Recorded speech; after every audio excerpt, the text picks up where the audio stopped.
What if General Lee was actually illegal to drive? What if the Duke boys hated each other off screen? The Dukes of Hazzard weren't just good old boys never meaning no harm. It was a production nightmare hiding secrets that could have destroyed the show.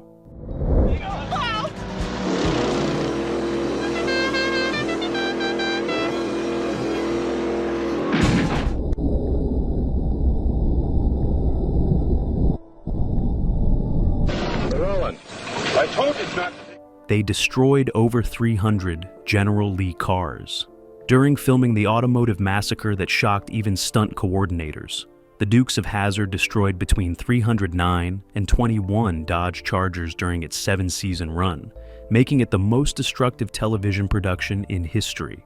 Warner Brothers purchased every available 1969 Charger they could find across America, paying between $500 and $3,000 per car, depending on condition. But here's the insane part. By season 3, the supply of genuine 69 Chargers had been completely exhausted. The production started buying 1968 and 1970 models, then modifying them to look like 69s. They changed grills, taillights, and body panels to maintain continuity.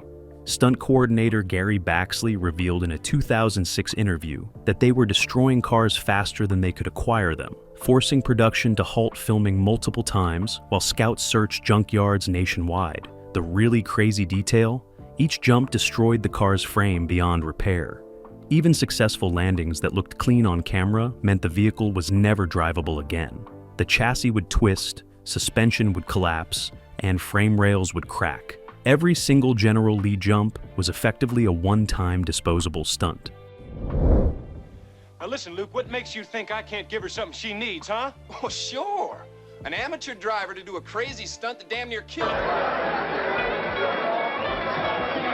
Hey, Jerry, I'm not sure about that. You know, if we weren't cousins, I'd marry you. Never stop. John Schneider and Tom Wopat were paid less than the car. Here's the salary scandal that nearly called the show. During season 1, John Schneider and Tom Wopat each earned $5,000 per episode, while General Lee's maintenance, preparation, and replacement costs averaged $7,000 per episode. Warner Brothers valued the car more than the actors, but the financial exploitation got worse. By season 3, the show was generating $30 million annually in advertising revenue, yet Schneider and Wopat were still making their original $5,000 per episode salary, with no raises. Here's where the rebellion started. The actors discovered Catherine Bach, who played Daisy Duke, had negotiated a deal earning $12,000 per episode, plus royalties on Daisy Duke merchandise. The men had no merchandise deals despite the General Lee toys bearing their likenesses. In 1982, both actors walked off set, demanding contract renegotiations. Warner Brothers initially refused, instead hiring replacements Coy and Vance Duke, played by Byron Cherry and Christopher Mayer. The replacement season was a ratings disaster, dropping 40% in viewership. Warner Brothers finally agreed to pay Schneider and Wopat $20,000 per episode, plus merchandise royalties. The strike cost both actors approximately $300,000 each in lost salary, but they considered it worth fighting exploitation. There's the famous car called the General Lee with a Confederate flag on top of it. It's another one of the main reasons they're getting rid of it. Warner Brothers announced last week that it would stop. Nice roof, redneck. Join us in the 21st century? The show was banned in 38 countries for the Confederate flag. What if General Lee's most iconic feature made it illegal in most of the world? By 1983, 38 countries had banned the Dukes of Hazzard from broadcast, specifically because of the Confederate flag painted on General Lee's roof. Germany's Broadcasting Commission declared the symbol violated their anti-Nazi imagery laws. The United Kingdom's Television Standards Board received over 5,000 complaints after just 2 episodes aired. Here's where the controversy escalated internationally. Warner Brothers attempted to create edited versions with the flag digitally removed or replaced, but the technology didn't exist in the early 80s to seamlessly erase it from every shot. They tried physically painting over the flag on certain hero cars used for close-ups, but this created continuity errors where the roof changed appearance between wide shots and close-ups. Some countries allowed broadcast only if a disclaimer aired before each episode explaining the historical context, but most simply banned it outright. The really insane part? The international bans cost Warner Brothers an estimated $150 million in lost licensing revenue over the show's run. Producer Guy Waldron later admitted he never anticipated the flag would become controversial, calling it a simple aesthetic choice that destroyed international marketability. The controversy that culled foreign sales in the 80s returned even harder decades later when streaming services began removing episodes.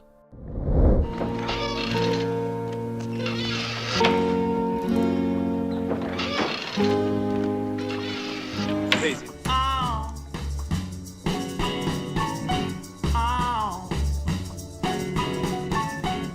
Catherine Bach's Daisy Dukes were considered pornographic by censors. Here's the wardrobe battle that nearly got the show canceled. CBS censors implemented a specific rule for Catherine Bach's costume. Her denim shorts could be no shorter than 3 inches above the knee, and they measured with rulers before every filming. Bach fought this restriction constantly, arguing the measurement made no sense because her legs were longer than average, making 3 inches look different on her than on shorter women. Here's how she won the war. Bach discovered a loophole.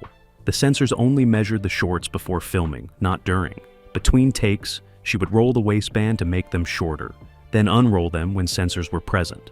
The wardrobe department became her accomplices, creating shorts with elastic waistbands that could be quickly adjusted. But here's the really shocking detail.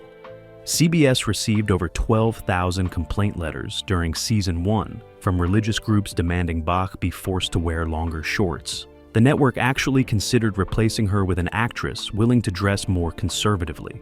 Producer Guy Waldron threatened to quit if they touched Daisy's costume, arguing it was essential to the show's appeal.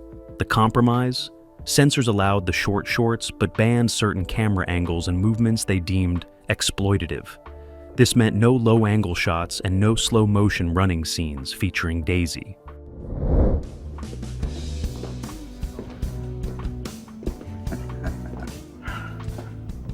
We know you're going to strip mine. I'm gonna go after him. In this case, leave it to me. I got a personal score to settle. JTV. Boss Hogg's white suit cost more than most actors' weekly salary. The economics that show where the budget really went. Boss Hogg's iconic white suit was custom made by Hollywood costumer Western Costume Company at a cost of $2,300 per suit. Sorrel Book, who played Boss Hogg, went through approximately 42 suits per season due to outdoor filming conditions and action sequences. That's over $96,000 annually just for one character's costume. Meanwhile, stunt performers were earning $1,500 per episode. Here's the detail that makes this insane. The suits weren't just expensive because of quality. They were specially treated with a chemical weatherproofing process that cost $800 per suit because Boss Hogg filmed outdoor scenes in Georgia humidity. Without the treatment, the fabric would yellow from sweat within hours. The white hat that completed the costume cost another $700, and Book went through roughly 20 hats per season. But here's the truly wasteful part. Warner Brothers demanded pristine white costumes in every scene, meaning Book changed suits 3 to 5 times per filming day if any dirt or grass stains appeared. The costume department kept 6 identical suits on set at all times. The total investment in Boss Hogg's wardrobe exceeded $400,000 over 7 seasons, more than some cast members' total earnings. Are you kidding me? Did you see that? You done scuffed all the chrome off my bumper and made my vehicle criminally attack yours. I don't think so.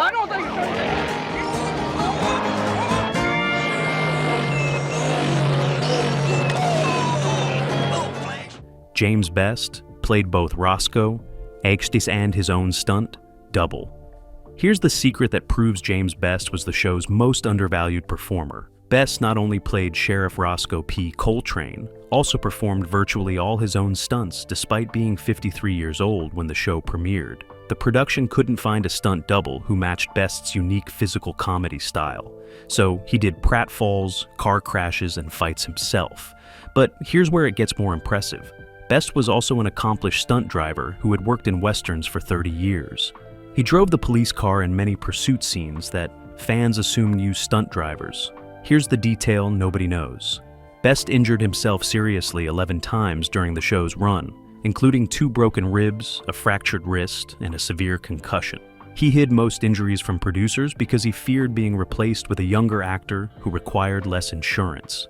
The concussion happened during season 4 when a planned car crash went wrong and Best hit his head on the door frame.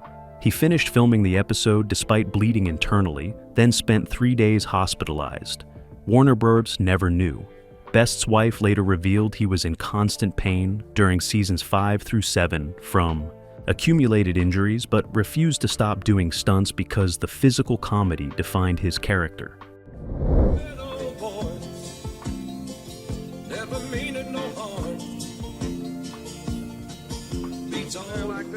We had wonderful directors, and it was interesting. Most of our directors were the old timers, the guys who had worked all the funny shows. The show's creator based it on his own criminal past. What if the Dukes of Hazzard was based on actual crimes? Creator Guy Waldron revealed in a 1998 interview that he based the show on his family's illegal moonshine operation in Kentucky during the 1950s. Waldron's uncles ran moonshine across state lines using souped-up cars to outrun police, exactly like the Duke boys. Here's the shocking detail. Waldron witnessed at least 3 high-speed chases as a child when he accompanied his uncles on delivery runs. The famous General Lee jump stunts were based on a real incident where his uncle jumped a creek bed to escape pursuing officers. But here's where reality was darker than television. Waldron's Uncle Grady was shot and cold by police during a chase in 1957 when Waldron was 14 years old. That tragedy haunted him and inspired the probation premise where the Duke boys couldn't carry guns. Waldron wanted to show outlaws who weren't violent, unlike his uncle who had fired back at police.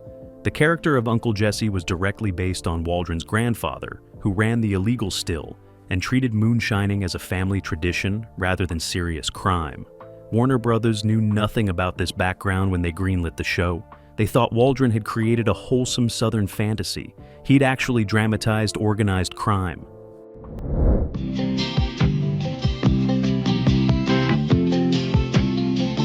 Just a good old boy.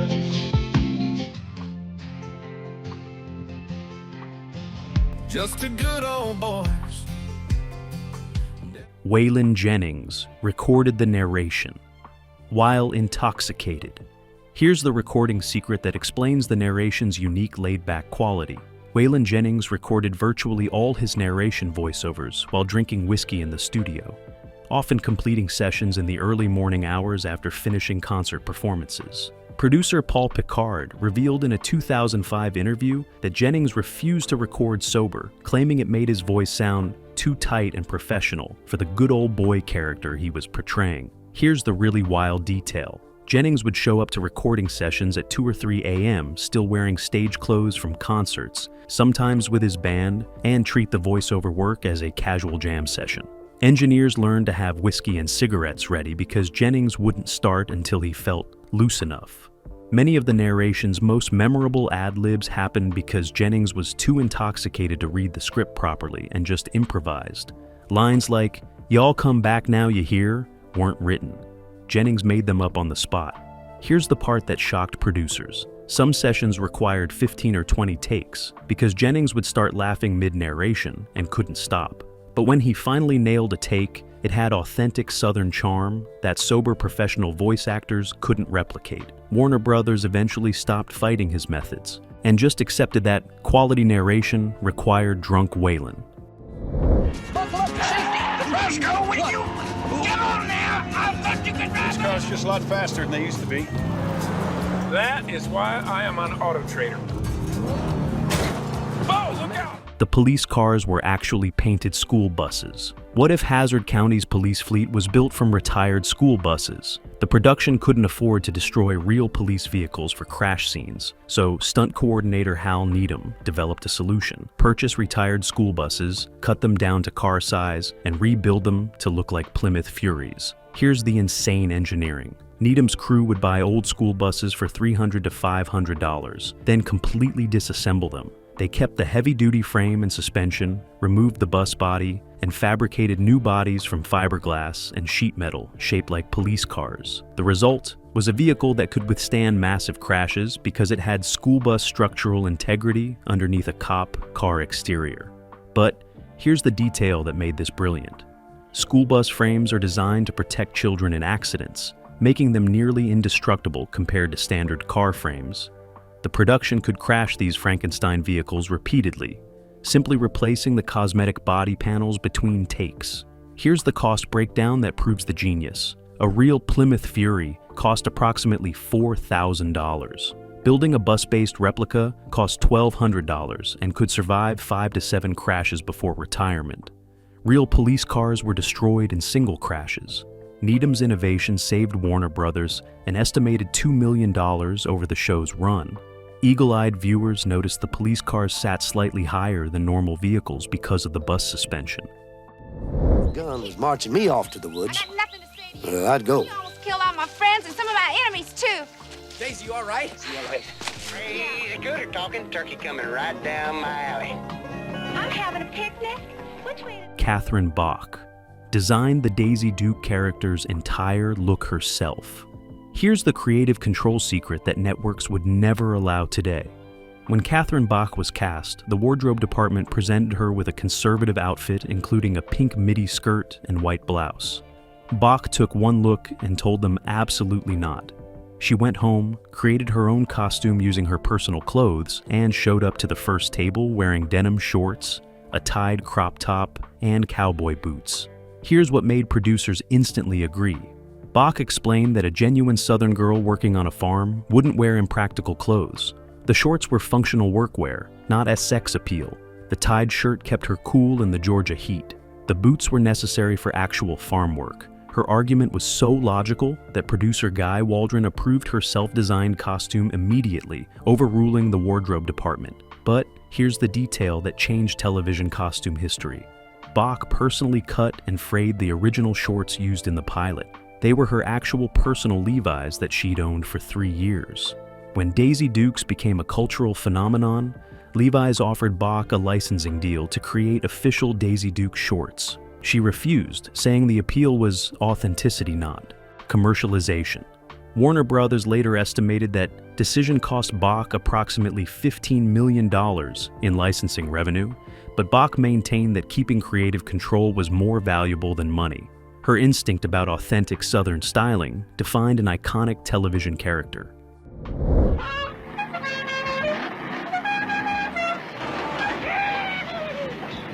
Hey, Bob!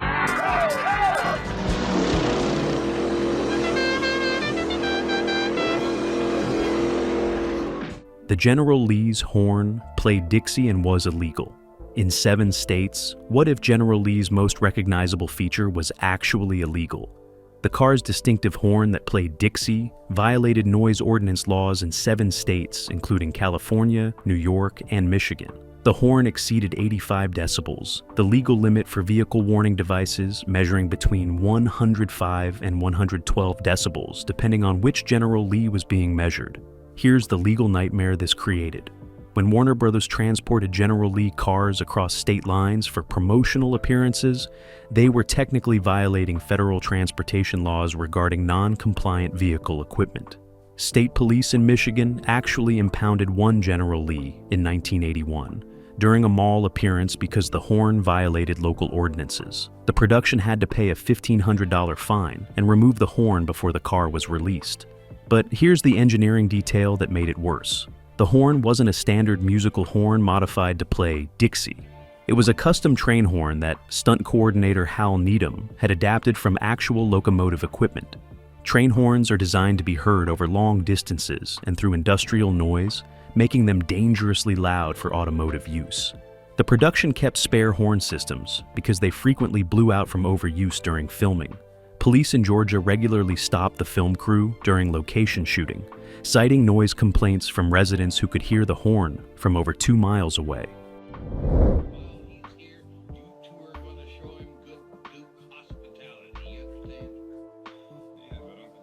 Only 8 more minutes to go. Well, now, Burl, those boys will be along. You just gotta hang in there. I know 'em. Yeah, y'all. Denver Pyle refused to learn lines and improvised everything. Here's the acting rebellion that drove writers insane. Denver Pyle, who played Uncle Jesse, rarely memorized his scripted dialogue and instead improvised based on general scene direction. Writers would craft specific Uncle Jesse wisdom speeches, and Pyle would deliver completely different monologues that conveyed similar meaning but used none of the actual written words. Here's why this created production chaos. Other actors had memorized their lines expecting specific cues from Pyle's dialogue. When he improvised entirely different sentences, they had to improvise responses on the spot. This meant scenes required multiple takes, and the editors had to piece together coherent conversations from fragments where actors were actually responding to different dialogue versions. But here's the detail that explains why producers allowed it. Pyle's improvised dialogue consistently tested better with audiences than the scripted versions. His authentic Southern phrasing and natural speech patterns felt more genuine than what writers created. Test screenings showed viewers rated Uncle Jesse as the show's most believable character, specifically because Pyle's improvisation made him feel real. Here's the compromise that emerged. Writers stopped giving Pyle specific dialogue and instead provided bullet points of what Uncle Jesse needed to communicate. Pyle would then create his own version on set. This informal arrangement meant Uncle Jesse was genuinely improvised in approximately 85% of his scenes throughout the entire series run.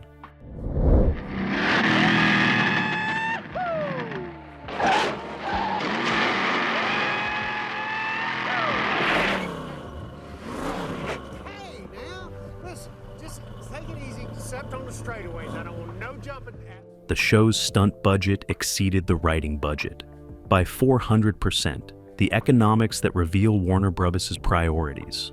The Dukes of Hazzard spent an average of $96,000 per episode on stunts while allocating only $24,000 for the entire writing staff. The production valued car crashes over storytelling by a ratio of 4-to-1. Here's the breakdown that proves this. Each episode featured between 8 and 14 stunt sequences. Major stunts cost $5,000 to $8,000 each when factoring in vehicle destruction, stunt performer salaries, safety equipment, and insurance. The General Lee's signature jump alone cost approximately $7,000 per episode. Meanwhile, the writing staff consisted of 3 writers earning $8,000 each per episode. The head writer earned an additional $8,000 for supervision. That's $24,000 total for all writing costs. But here's where priorities became truly warped. Warner Bros. Maintained a full-time stunt crew of 18 people on salary year-round, costing approximately $43,000 monthly even when not filming. The writing staff was hired per episode only. When writers demanded raises in Season 4, Warner Bros. Refused, claiming budget constraints. The writers discovered stunt coordinator budgets had just increased by 20%. The Writers Guild filed a grievance arguing the budget allocation violated fair labor practices. Warner Bros. Responded that audiences watched for action, not dialogue. The dispute ended when several writers quit and were replaced with cheaper alternatives. The show's stunt-to-writing budget ratio remains one of television's most extreme examples of action over narrative prioritization. Welcome home, fellers. I sooner welcome the plague. The 65-year-old actor who played Luke Duke on the popular TV show arrested yesterday in Waltham, where he's starring in a production of 40 Seconds. Tom Wopat was arrested on set and production continued filming. Here's the scandal that was buried until decades later. In August 1983, Tom Wopat was arrested on the Warner Bros. Set for disorderly conduct after an altercation with a production assistant. The incident began when Wopat arrived at work intoxicated and became verbally aggressive when asked to wait for makeup. Security was called. Wopat refused to leave, and Burbank police arrested him. Here's the cover-up that followed. Warner Bros. Paid bail within 3 hours and had Wopat back on set, filming by evening. The studio issued press releases claiming the arrest was a misunderstanding regarding parking enforcement. They paid the production assistant $25,000 to sign a non-disclosure agreement. No charges were filed because Warner Bros.' legal team negotiated with the district attorney's office, arguing prosecution would cost jobs if production shut down. But here's the detail that shows the studio's real priorities. Wopat was ordered to undergo mandatory substance abuse counseling, but Warner Brothers scheduled it only on non-filming days to avoid production delays. When Wopat's counselor recommended 30 days inpatient treatment, the studio refused to release him from his contract obligations. Instead, they hired a private counselor to be on set during filming, essentially turning addiction treatment into a production expense rather than genuine intervention. John Schneider later revealed in his autobiography that multiple cast members struggled with substance issues during the show's run, but Warner Brothers prioritized filming schedules over health interventions.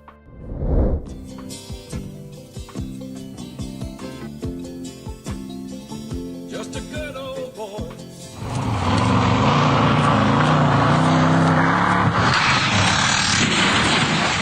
The iconic General Lee Jump. In the opening credits, failed 17 times. What if the show's most famous image almost never happened? The General Lee Jump, featured in the opening credits, required 17 attempts over 3 days before stunt coordinator Hal Needham achieved the perfect shot. The jump involved launching the car off a dirt ramp at 62 miles per hour, clearing approximately 80 feet horizontally and 16 feet vertically, then landing on a dirt road without rolling. Here's why it was nearly impossible. The physics required precise speed, angle, and weight distribution. Too slow, and the car wouldn't clear the gap. Too fast, and it would nosedive on landing. The first 6 attempts ended with crashed cars that were completely destroyed. Attempts 7 through 12 achieved flight, but landed incorrectly, destroying the suspension and frames. Attempts 13 through 16 were close, but the landing angles weren't cinematic enough. Here's the cost that made Warner Brothers executives panic. Each failed attempt destroyed a Dodge Charger worth between $2,000 and $4,000 prepared for filming. After 16 failures, the production had spent over $48,000 with no usable footage. Needham convinced executives to fund one final attempt. He modified the ramp angle by 3 degrees, adjusted the car's weight distribution by removing the back seat and adding front ballast, and used a more experienced stunt driver. Attempt 17 was perfect, requiring no editing or enhancement. That single jump became television's most iconic automotive stunt and has appeared in literally thousands of syndication airings.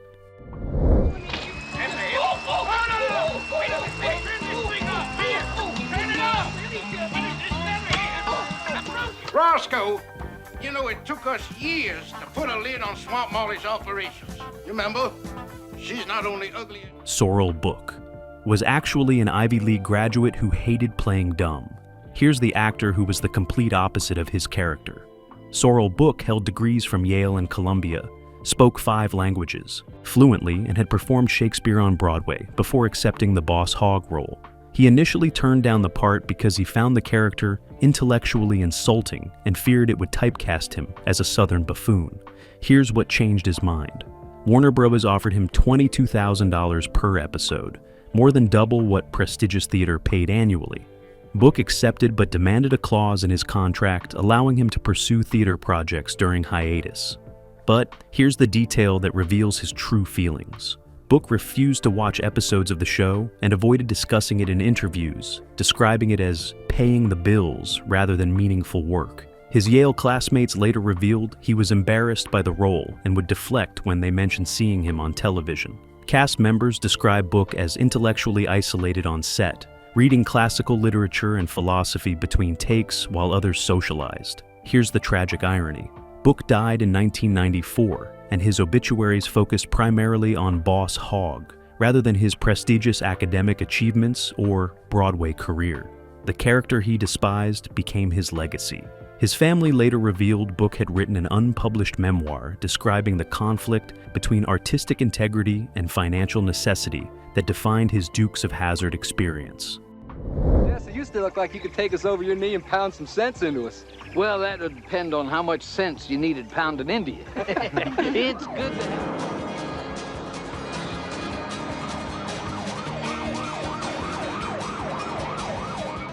The show was nearly canceled after the Coy and Vance disaster. What if the Dukes of Hazzard ended after 4 seasons? When John Schneider and Tom Wopat walked out over salary disputes in 1982, Warner Brothers made a catastrophic decision, Replace Bo and Luke with identical cousins, Coy and Vance Duke, played by Byron Cherry and Christopher Mayer. The plan was to prove the actors were replaceable. Here's how badly it backfired. Ratings immediately dropped 41% from the Season 4 finale to the Season 5 premiere featuring the replacement Dukes. Within 6 episodes, viewership had collapsed from an average of 23 million to 13 million. Advertisers threatened to pull sponsorships. Warner Brothers lost an estimated $37 million in advertising revenue during the 19-episode Coy and Vance run. But here's the network panic that almost ended everything. CBS executives gave Warner Brothers an ultimatum: bring back the original Duke boys or face cancellation. The problem was Schneider and Wopat's contracts had expired. Warner Brothers had to offer massive raises plus profit participation and merchandise royalties to convince them to return. The negotiation took 8 weeks while ratings continued collapsing. Here's the ultimate cost.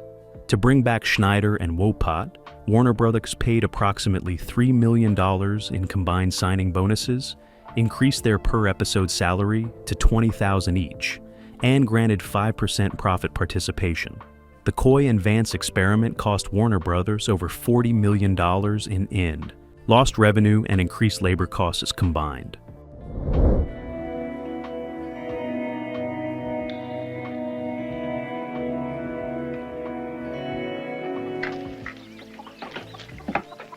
Okay, you can look now. Catherine Bach's legs were insured for $1 million. Here's the publicity stunt that became legally binding. In 1980, Warner Brothers took out a $1 million insurance policy on Catherine Bach's legs through Lloyd's of London as a promotional gimmick. The entertainment press covered the story extensively, generating massive publicity.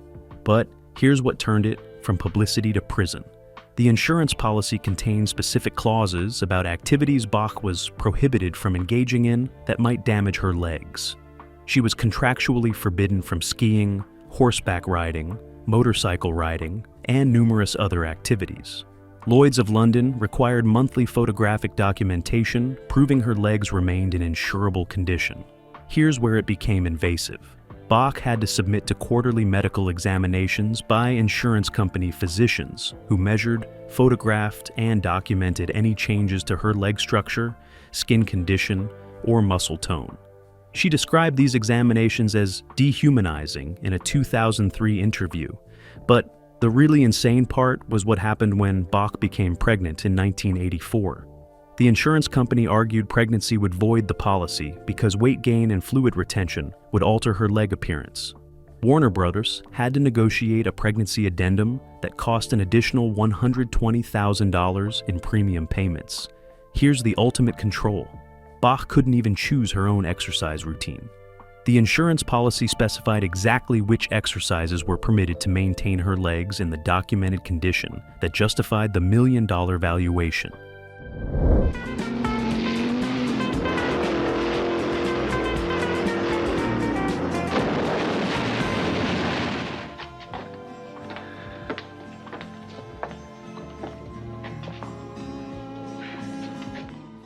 The show's final episode was written and filmed in 3 days. What if television's biggest hit ended without anyone planning for it? CBS canceled The Dukes of Hazzard in February 1985 with only 3 weeks' notice, catching Warner Brothers completely unprepared. The network made the decision based purely on declining ratings and advertiser pressure regarding the Confederate flag controversy. Production was scheduled to film 3 more standard episodes to complete the season. Here's the panic that followed. Warner Brothers executives decided the show deserved a proper finale instead of ending on a random episode. They gave the writing staff 72 hours to create, write, and finalize a series finale script.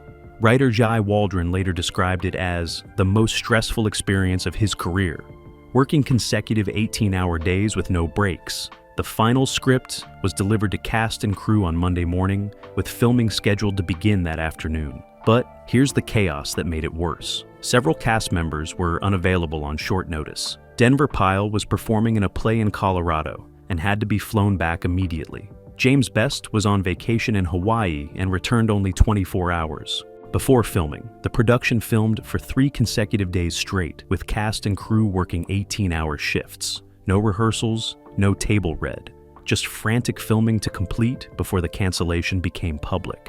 Here's the result. The finale feels rushed because it was. Plot threads were abandoned. Characters disappeared without explanation. But somehow, they created a finale that gave the Dukes a proper goodbye, despite impossible circumstances. Hey Steve, just real quickly, what's the story about this car when it was filled up with cement and junked or something like that? Well, indeed. And of course, the General Lee, young lady wearing her Daisy Dukes, big bumper guards in the front. The General Lee was auctioned for $3 million, but the sale was fraudulent. Here's the ultimate secret that proves even the car's legacy is built on deception. In 2010, a General Lee used in the show's first season sold at auction for $3 million, setting a record for television memorabilia. The winning bidder was identified as a private collector from Dubai. Major media outlets covered the sale as proof of the show's enduring value. But here's what investigators discovered. The entire auction was fraudulent. The Dubai collector didn't exist. The auction house, Professional Memorabilia Auctions, staged the sale using a fake bidder to artificially inflate General Lee values before selling additional cars to legitimate collectors at inflated prices. Here's how the scam worked. The auction house owned 17 General Lee replicas that they falsely claimed were screen-used vehicles. After the fake $3 million sale generated publicity, they sold these replicas to collectors for between $200,000 and $700,000 each, claiming the $3 million auction proved their value. Investigators eventually discovered that the actual screen used by General Lee from that auction never left the auction house's possession. The sale was never finalized. No money changed hands. It was pure price manipulation.